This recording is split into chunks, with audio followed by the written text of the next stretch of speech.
Oh yeah, brother, welcome to another episode of the Fantasy Underdogs podcast, brought to you by BetOnline and the Believe Podcast Network. Oh yeah. We're back and better than ever. All eyes are on the gridiron as teams are back on for another football season. As always, BetOnline is your number one spot for the pro and college action this season. With a new updated site and interface, even more odds, props, and contests, BetOnline continues to be the number one source for everything football. Head to the website or use your mobile device to sign up today to receive your 50% welcome bonus on your first deposit. Don't forget to use our promo code BELIEVE, BLEAV, to receive your bonus.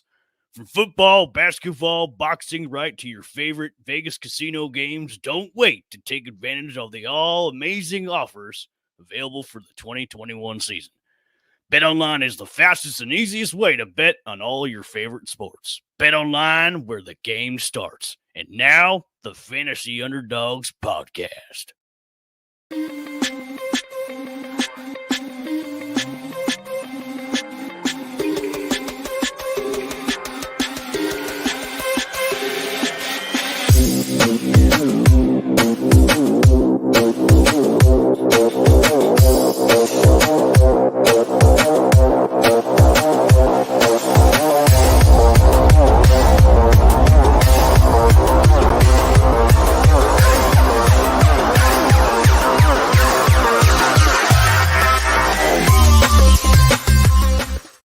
And welcome, everybody, to another edition of the Fantasy Underdogs podcast, brought to you by the Believe Podcast Network and BetOnline.ag.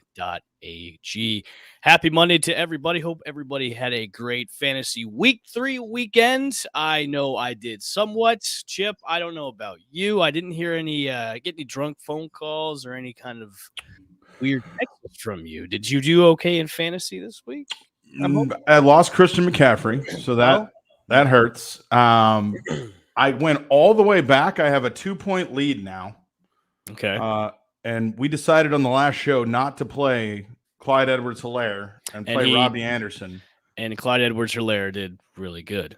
Yeah, that was So there's that. But I'm still in it. I have a kicker tonight. He has Miles Sanders. But Greg the Leg, I mean, he could kick a 66, 67-yarder.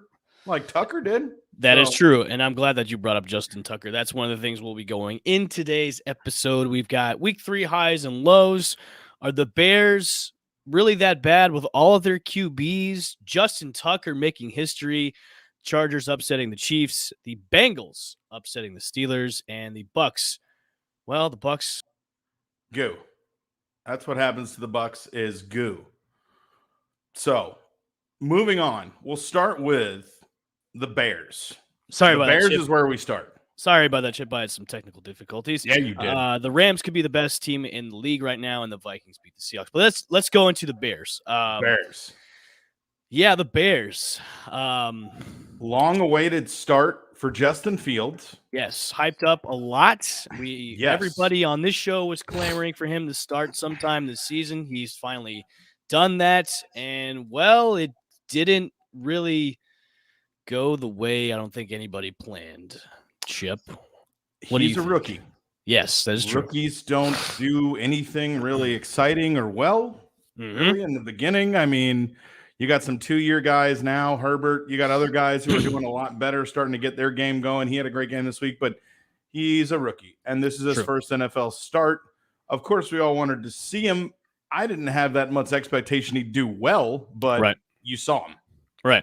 So Matt Nagy has come out to say that now all 3 quarterbacks could be considered for week 4 against the Lions. What are your thoughts on that? Because now he's bringing in Nick Foles into the conversation, which we all know about Nick Foles. Apparently, he's the savior of every single team's quarterback situation. But now Matt Nagy, who's crazy out of his mind, is saying Nick Foles could be the starting quarterback in week 4. Matt Nagy has no right play here.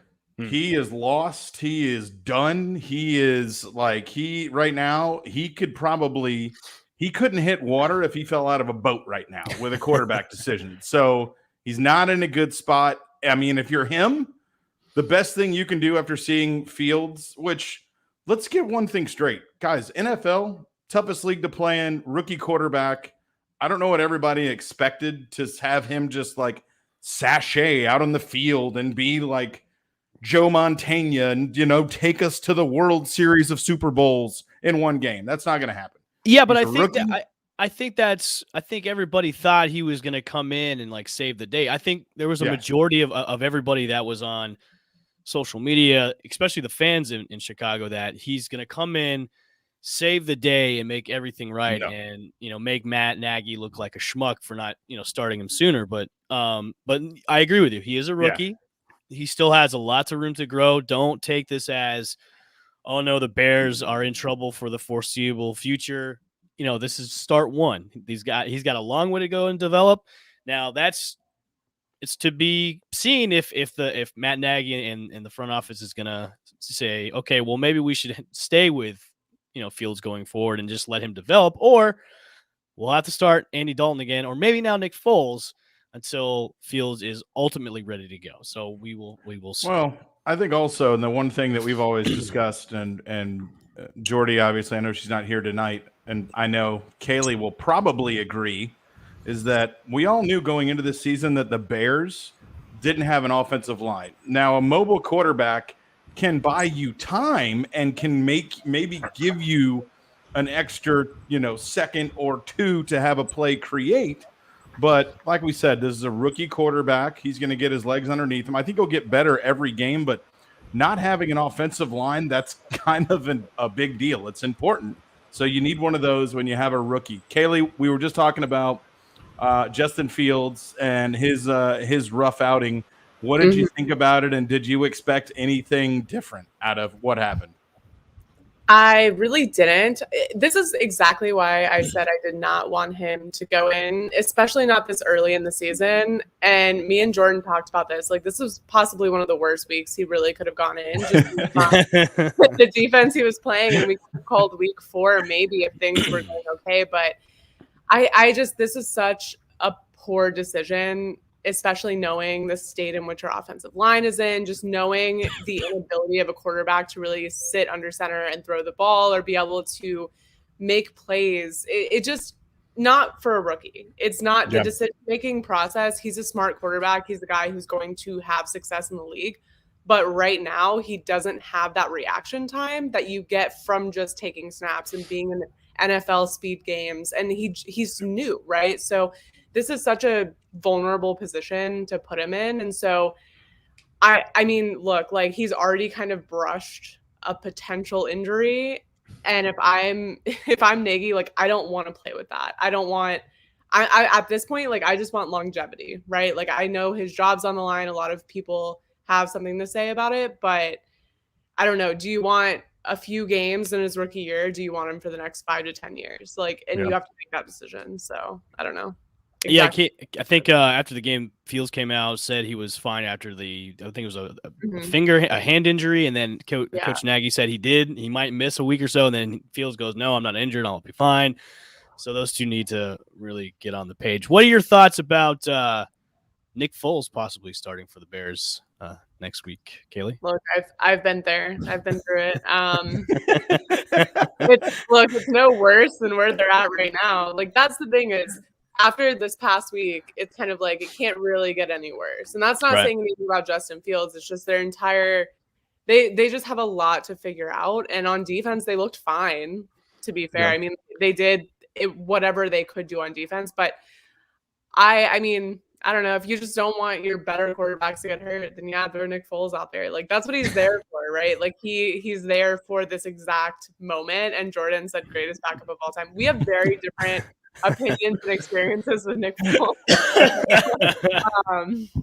So we have different opinions on his ability. But I don't know. I mean, I think, like, if you don't want them to get hurt, you're going to week 4. I don't know what it's really worth at this point to push your 2 guys that you have to count on. So sure, throw them out there. Why not? Okay. I mean, it's the Lions, so who knows? Speaking of the Lions, I've never seen the look of disappointment in a man so much as I did in Dan Campbell yesterday, as Justin Tucker made a miraculous 66-yard field goal yesterday in the closing seconds of the Ravens-Lions game, where we all thought Lions could get their first win since probably in 5-10 years. And Justin the Leg Tucker bounced it up off the middle part of the field goal. The crossbar, if you will. The crossbar, and it is good to go. I thought Dan Campbell was going to go out and bite Justin Tucker's knee because that's what he said at the beginning of the season. He's going to bite people's kneecaps, and I thought that's what he was going to do. But the look of disappointment on his face was hilarious because it's just like the Lions to have that luck to have Justin Tucker do that to them in the final seconds for them to still win the game. Hilarious. I mean he was kicking 65-yarders in warmups. Yeah. Like he said, he was nailing 65-yarders. So, and that was, he said, I think in his press conference, he said he found something to get one more yard, or he was able to kick it, that 1 yard to get to the crossbar. So he certainly got it. Yeah. So that's all it took. And yeah, the Ravens didn't win. They didn't deserve to win, but half their team had COVID. Everybody's dead. Only Lamar Jackson is alive. So, everybody's dead. It's kind of like, it's kind of like, you do what you can, and the Lions kept themselves in the game, but you had to figure the Ravens were going to find a way to pull it out. And if it's a 66-yard field goal, then Justin Tucker, that's what you're there for. Let's do a sidebar real quick. We've got a comment from Twitch from Gotti Toucan. When will Pitts get me any points in fantasy? Chip, I'm gonna. That's a great question. I'm wondering the same exact thing. Me too, as well. So, Chip, I'm gonna throw this to you since you're an Atlanta Falcons fan. So, when is Kyle Pitts gonna do anything? Gotti, I think the main question here is when is the Falcons offense gonna score more than a couple of touchdowns in one game? That might be. Or what really the offensive plan is in general. I don't know if the Falcons really have one. So, we talked a little bit about Pitts and where he was getting drafted, and he's been the highest drafted tight end in fantasy since for God knows when. I think Antonio Gates was the last time a tight end was drafted so high in fantasy. And when I thought about it, you get excited because Pitts' measurables are so great. But he was getting drafted in like the third or fourth round. And that's where quarterbacks, usually the top quarterbacks get drafted. And, I thought he was drafted a little high. Everybody that liked him, and the Falcons offense is awful this year. Garbage. So I was one of those stupid people to draft him pretty high. Yeah. So I think that when will Pitts get you any points? When the Falcons get a better offensive line, when Calvin Ridley gets injured, and when Mike Davis goes down, which he's pretty much been down so far this year anyways. He's like RB 26 out of 32. So I hope soon. I want Pitts to get involved. If I drafted him that high, I'd be getting him 30 looks a game. I would be throwing it to him nonstop, but the Falcons don't want to do that. So Gaudy Toucan, I want you to hang in there, Bo. Just hold on. Stream your tight end. There are some good options that you can find right now at tight end. Go out, check your waiver wire, see what's available. But once they figure out how to use Pitts, like you'll have one breakout game, I think they'll figure out that's how they need to use him from now on. So I'll have my fingers crossed for you. Okay. Yeah. Are the Chiefs suffering from the Super Bowl hangover? I mean, how hard is it to repeat? You can't. Everybody thinks going to the Super Bowl is easy. Why? What? I don't understand, dude. How is it easy? It's supposed to be easy for the Chiefs because they've got Patrick Mahomes. Which yesterday that the Chargers upset the Chiefs 30-24. One player makes a whole team. It does, Chip. It does. Okay. And Justin Herbert had himself a day, 4 touchdowns. Mike Williams had himself a day for the Chargers. But the Chiefs, what's going on with them? Andy Reid, you go first because I'm already steaming. I just want to go nuts right now. You go first. Andy Reid had to be rushed to the hospital after the game. So what's going on with the Chiefs, Kaylee? They just look very disjointed. I also have Tyreek Hill on my fantasy team, which has been a complete bust. But just in general, it doesn't feel like they know what their plan is going into each of these games, right? And usually we're used to the Chiefs looking like they've got their plan, they know what they do, they're getting creative and they're running it, and they'll run it up, right? Like Andy Reid's not scared to do that. He's not scared to get like creative plays going in the fourth quarter when they're up by like 17 points, right? Like that's just who they are. And they haven't looked like that. They really look like they have just lost a little bit of their edge. I don't know if I would call them stale because they still have phenomenal athletes on their team. It just is I feel like it's very predictable. And the Chiefs are typically very good at being unpredictable. You know exactly how and who they're going to use to attack you, but yet you're still stunned.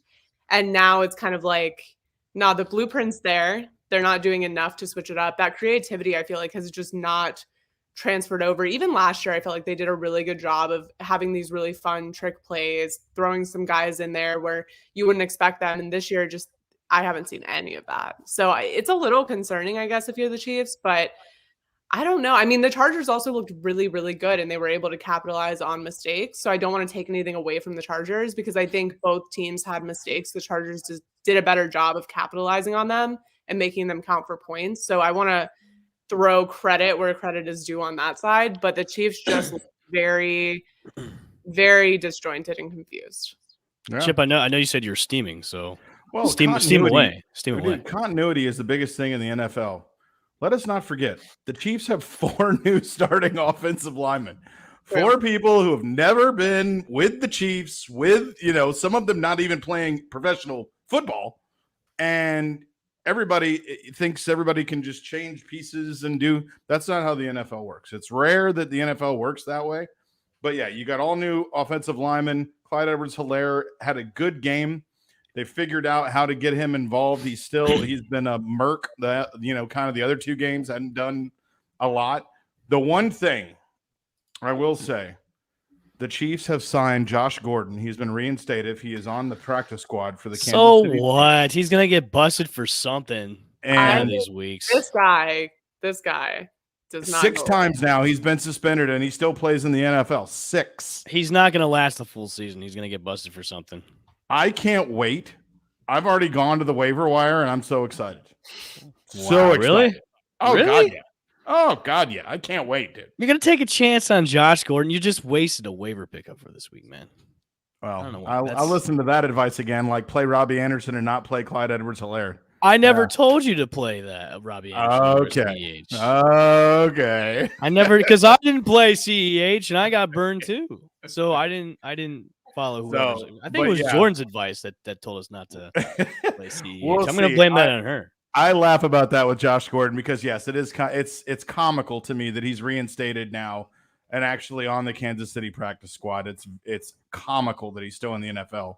But yes, the Chiefs are a little bit disjointed. The line will get better. They can still put up 40 points in a game. It just takes some time. They're working in new guys, and then they'll get it figured out. But it just takes time. Are the Bengals good? That was the end of my sentence. That was my question. Are the Bengals good? Are the Steelers bad?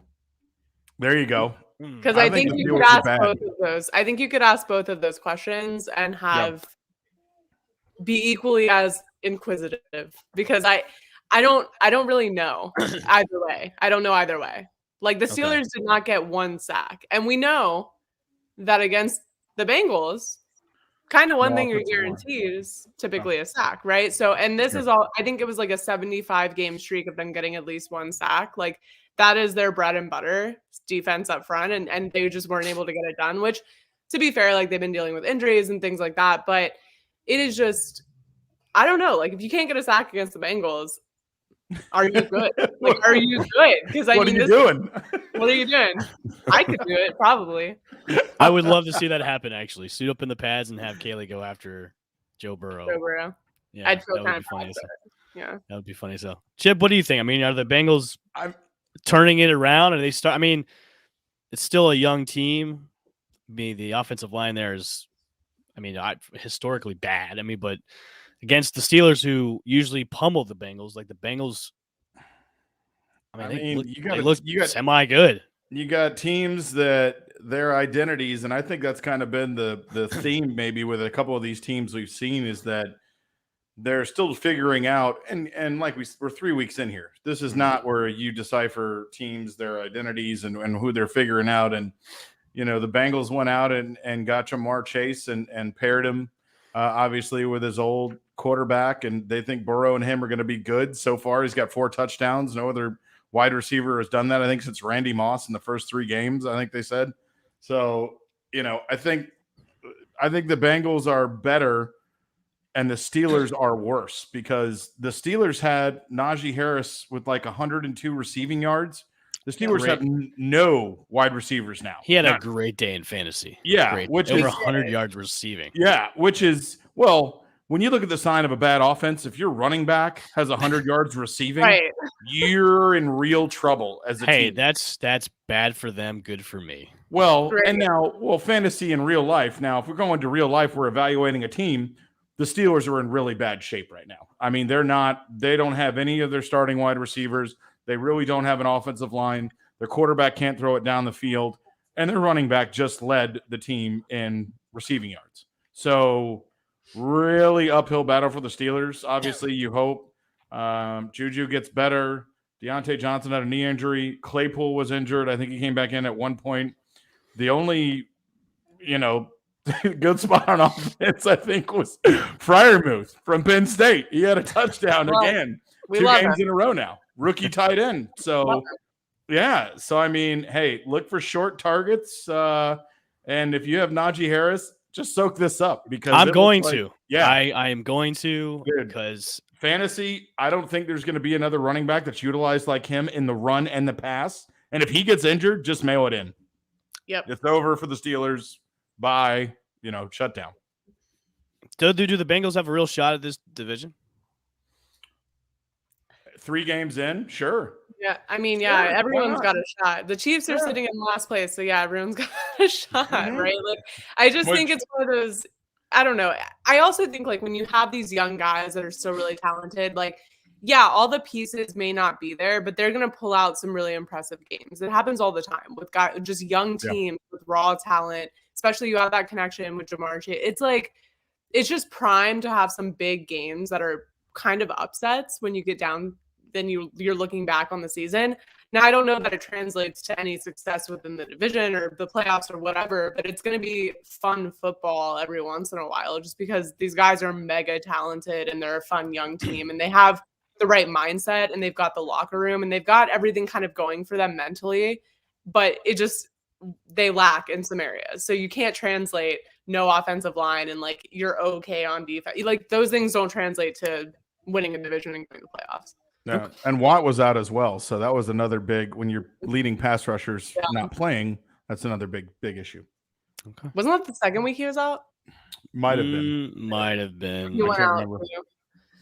But yeah. All right. So the marquee matchup yesterday was the world champion Tampa Bay Buccaneers traveling to Los Angeles to play the LA Rams. And the Rams pretty much figured out the Tampa Bay Buccaneers and the Bucs defense, which has been carved up for the past couple of weeks, like Swiss cheese in the secondary, got carved up by Matthew Stafford and Cooper Kupp. I'm going to let you guys ask me the questions because, of course, this is my team because the Bucs. So ask me, ask away. I've got one for you right off the bat. Please do. I'm just because I think. And I said this on Onside Chicks. I think it's a fun story to be like, we brought back 22 starters and they're all starting. Yeah, but you also had like significant holes for a large portion of your regular season that you just did nothing to address, right? So it's not as cute when it comes to fruition and teams figure it out earlier. What do they do now? Because now you've promised all this money ahead of time, right? You've borrowed against future years to bring all these people back.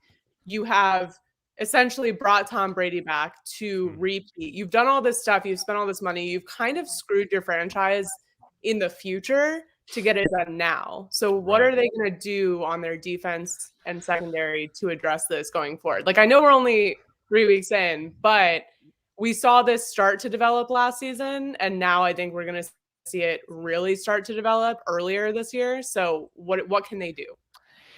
There really isn't much they can do since they've kind of pigeonholed themselves with all the limited cap space they have. Now I know they restructured Ali Marpet's contract to free up $5 million. Now everybody's saying, oh, it could be used to bring in Richard Sherman, which bringing in Richard Sherman, I don't know if that's gonna help at all right now because the secondary is riddled with injuries right now. The defense has got injuries galore, especially in the secondary.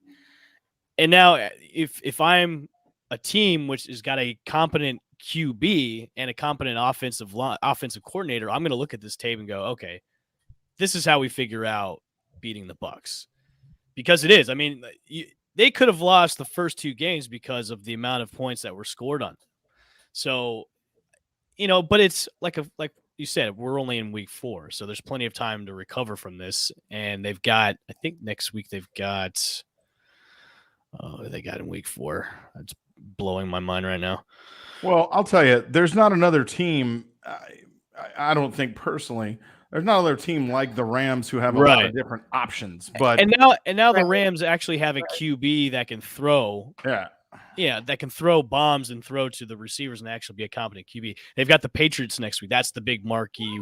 Did you guys see that? Did you guys see the NBC Sports Adele Hello video promoting the game? It's hilarious, by the way. This is going to be probably the largest viewership because isn't this technically the first time he didn't go back there last year, right?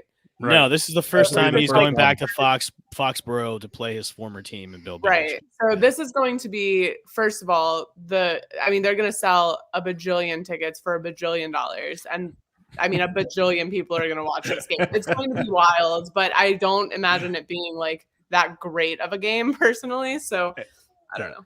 I think, oh, sorry, Chip. I think the other thing they need to address and to work on is the run game. The run game has been just terrible. Like Rojo and Leonard Fournette, Lombardi Lenny, your boy, Kaylee. I know. They both have been just terrible, especially in the passing game and the run game. They've just been below average when it comes to being, especially going against good defenses. But that's something they need to address going forward. But we saw this before last year. Maybe they started off 2-1.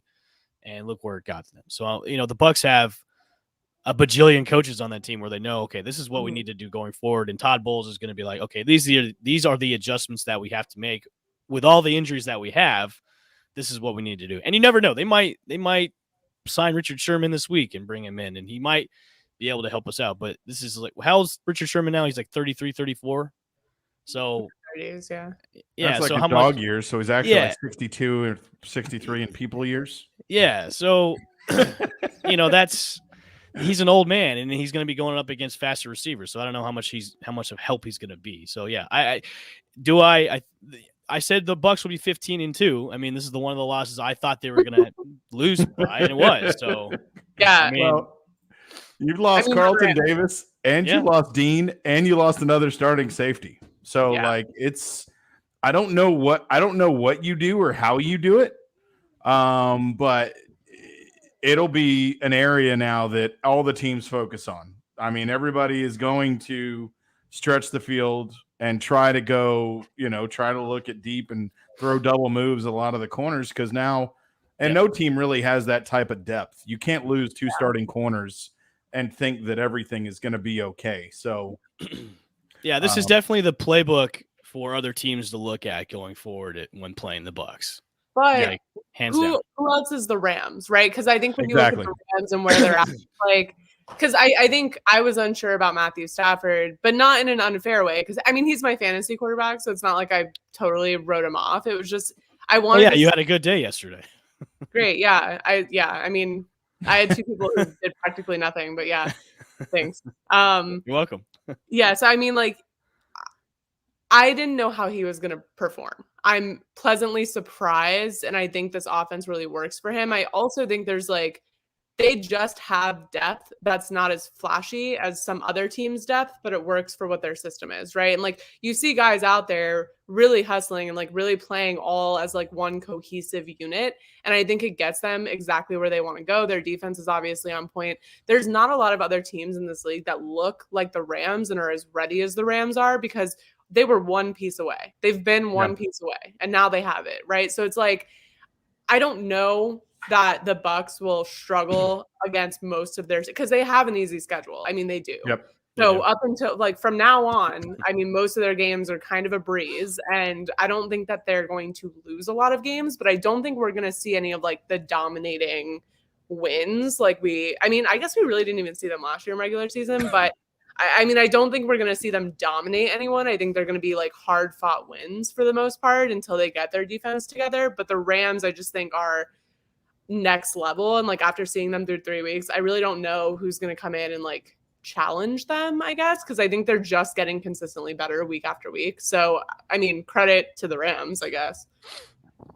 Well, I can agree upon that. Yeah, whatever Stafford's doing, I mean, you can't, and usually quarterbacks don't go to other teams after being in the league for as long as Stafford has and translate success so quickly. It just doesn't really happen. Like we said, it took Tom Brady 12 or 13 weeks to kind of get everything. And those teams are similar within the weapons of what they had when those guys got there.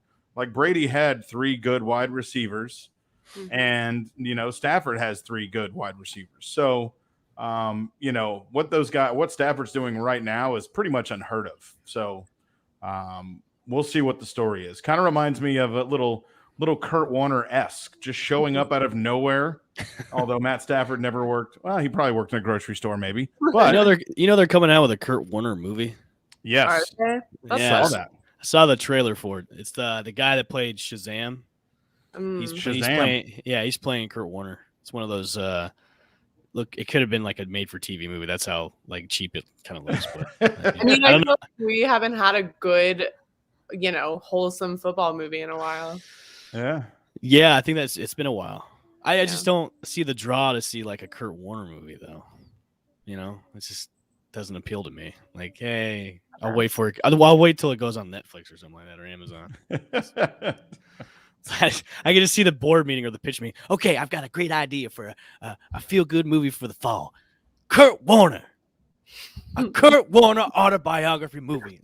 Come on. I mean, nah, I don't think so. They're going to spice it up. I mean, not that aliens coming down and I don't know if that's going to be the way that they do it, but I just feel like he's got an incredible story. I don't want to take anything away from him, but I mean, the story has to be so big to work in a movie. So yes. I don't know how they're going to spice it up, but they're going to spice it up. Okay. It's going to be inspired by Kurt Warner, not based on true events, but inspired by true events. I like it. I like that too. Okay. So the Seahawks got upset by the Minnesota Vikings yesterday. Kirk Cousins, our favorite QB in all the world, I'm just joking. Don't give me that look. Making the Seahawks defense look stupid loud yesterday. Are the Vikings for real? No. Or are the Seahawks just need some help? Yes. The Vikings, they always train together these random good games. And then you're I swear every single season, or I want to say multiple times last season, we were are the Vikings good? They win 2 games in a row and we're sitting here talking about if they're good. Yep. I don't think so. I think they have good pieces that they still don't know how to create one cohesive offense or one full game, complete game on both sides of the ball. But sometimes it just all falls into place, and this was one of those times. Also, the Seahawks defense is terrible. Putrid. I've never seen anything worse. It's so bad. Yep. It's so bad. And I'm a Jaguars fan, so I think never seen anything worse is shocking. And I agree with that. And I think that, Minnesota, Dalvin Cook not being there. Mattson, though, filled in really good. But this was where, Kirk Cousins just kind of had some time and they had the run going. And, they have Thielen. They have Jefferson. They have, it's not like he's throwing to, subpar wide receivers. So they have some pieces, like you said, Kaylee, to get the ball around. And if you give Cousins time, he can look like a good quarterback, and he can be a good quarterback if he has time. So he's been in the top 10 every single week in fantasy. So like we said, it's just swing. It'll be weeks. It'll be 1 or 2. And then you go, are you guys for real? And then, something will happen or something will derail. But as of right now, all signs are pointing to go.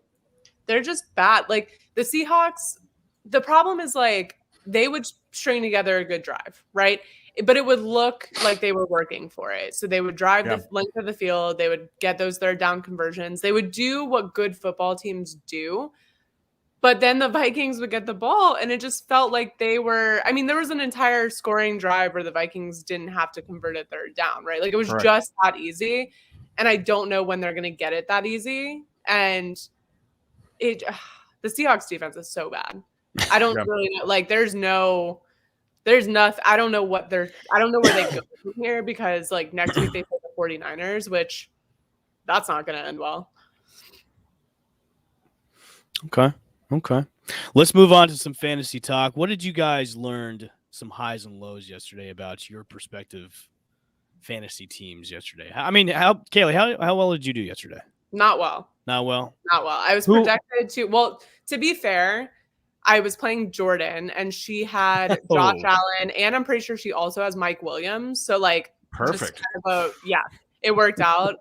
I have Tyreek Hill, and it's one of those things where I was like, any day now, Tyreek Hill is going to come. You know what I mean? Like, it just feels like if I took him out, then he would go off, right? And I kind of feel the same way about Kyle Pitts. It's like when he asked, when is Kyle Pitts going to score points? My mind immediately went, the week I take him out. Like, the week I take him out, he's going to put points up. So I, like, am weird. I don't know. I just don't want to take him out. But Tyreek Hill did absolutely nothing. Kyle Pitts did absolutely nothing. Matthew Stafford, thanks, but it wasn't enough. Like, it just, I don't know.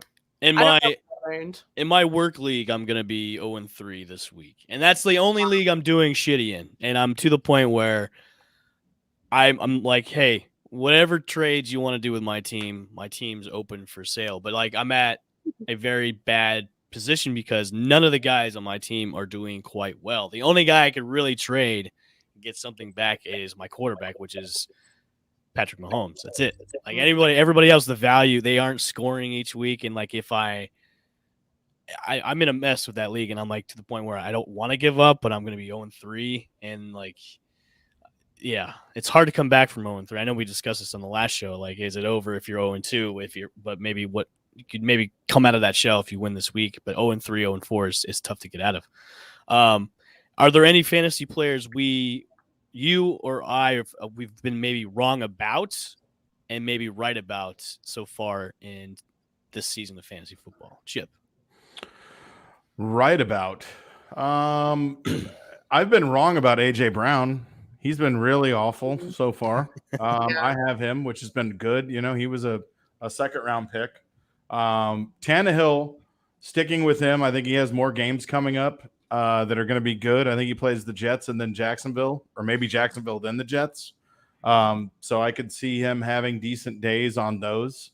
But I think fantasy football, to me, I kind of do it in quarters. So 4 weeks is a quarter in fantasy football. There's 17 weeks.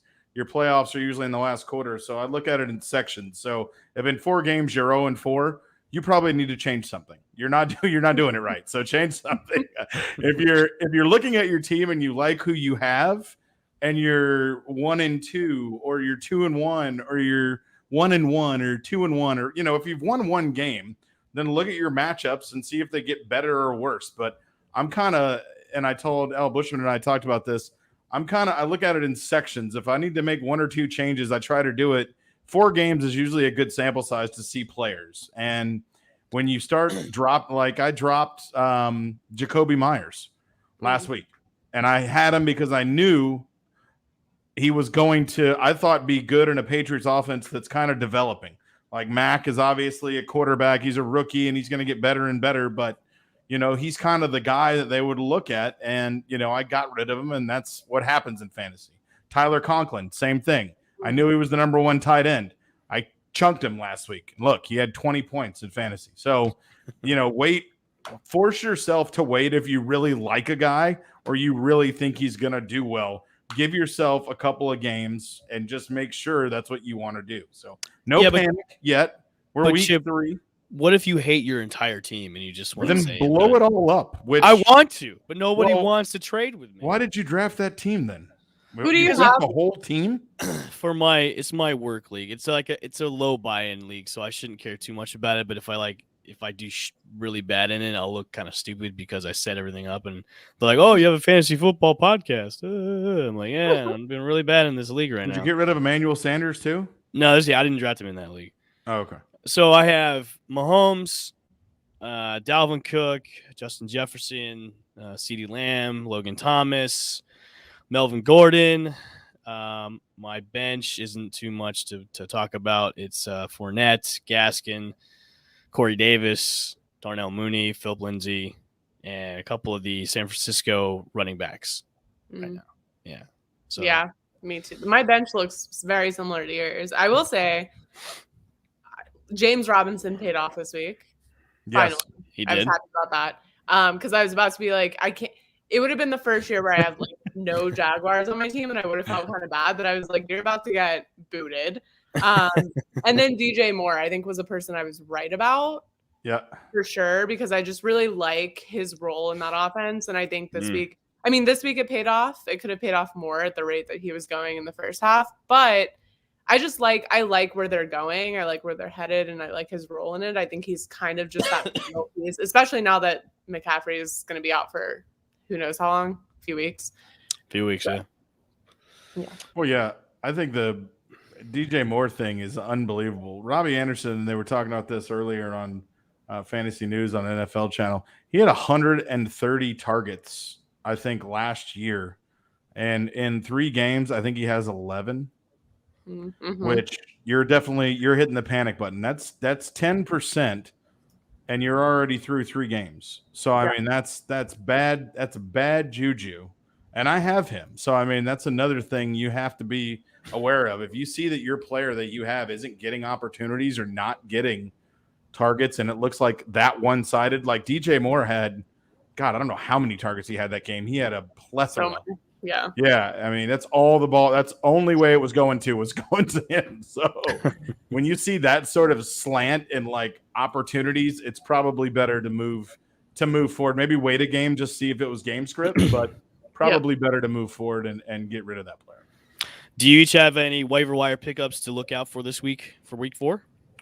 Ooh, shiny objects, things that just pop up and are really good for 1 week and then die? No. Yes, that one. No, okay.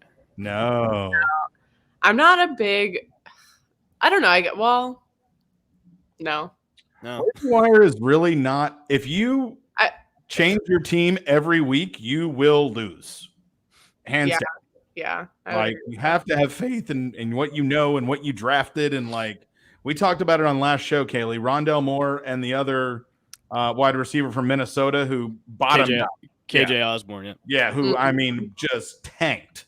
Well, I think didn't we all 3 of us pick that Cordell Patterson would be the one that has the most value going forward, which he had great value this week.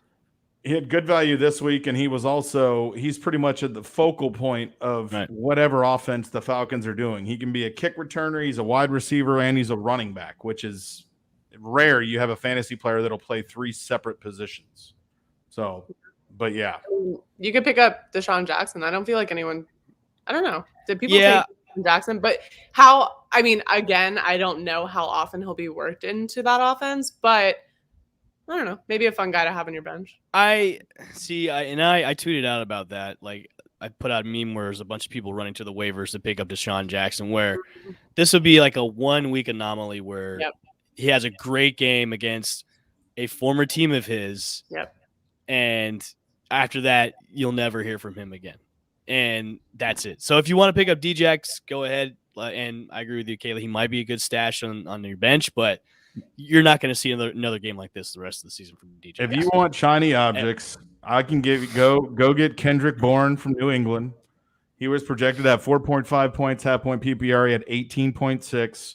Go get Hunter Renfrow, too. He's another shiny object. He got 16 points projected on 8.8 and half-point PPR.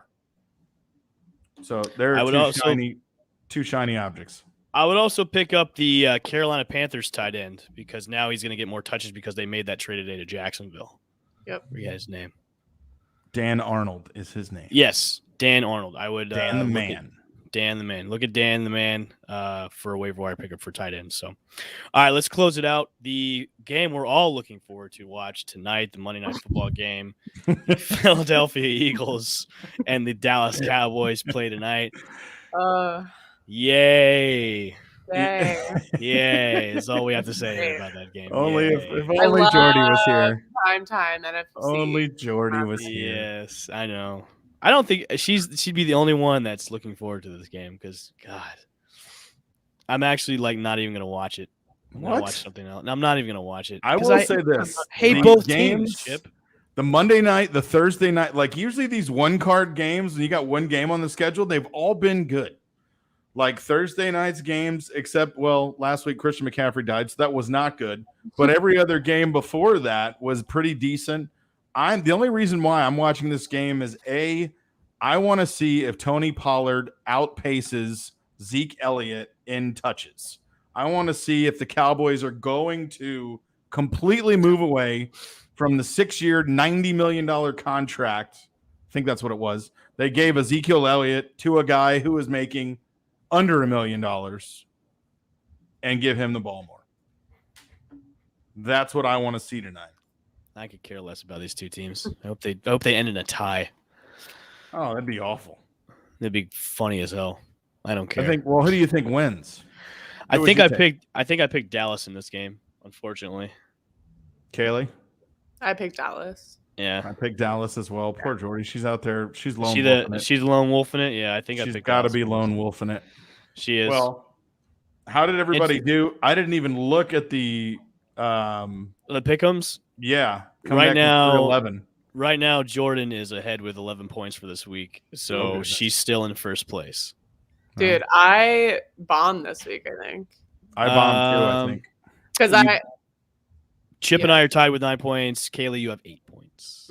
Oh, so you didn't bomb, man. Not terrible. Bomb that bad. I was at the gym and I was like, oh, I have to do that. Because I always do it in my head, just not in the app, which is why my Thursday night picks are never there. And so yeah, I was like 10 minutes before I was like, oh my God, let me do this. And so I was just sitting in the gym locker room. I was like, do. I was like, what? Hey, as long as you got him in, you got him in. Yep. All right. That's do it for another episode of the Fantasy Underdogs podcast, brought to you by the Believe Podcast Network and also betonline.ag. Make sure to follow us on Twitter at the FUDogsPod and on IG as well, the FUDogsPod. Make sure to smash and follow us on Twitter, Instagram, YouTube, Facebook, Twitch, and also, the other one that we're on. So we'll be back on Thursday with another show. Have a good fantasy week. Make sure to follow us on all the social media outlets. We will see you once again. Go Bucs, I guess. Falcons beat the Giants. Yay, Falcons. Boo.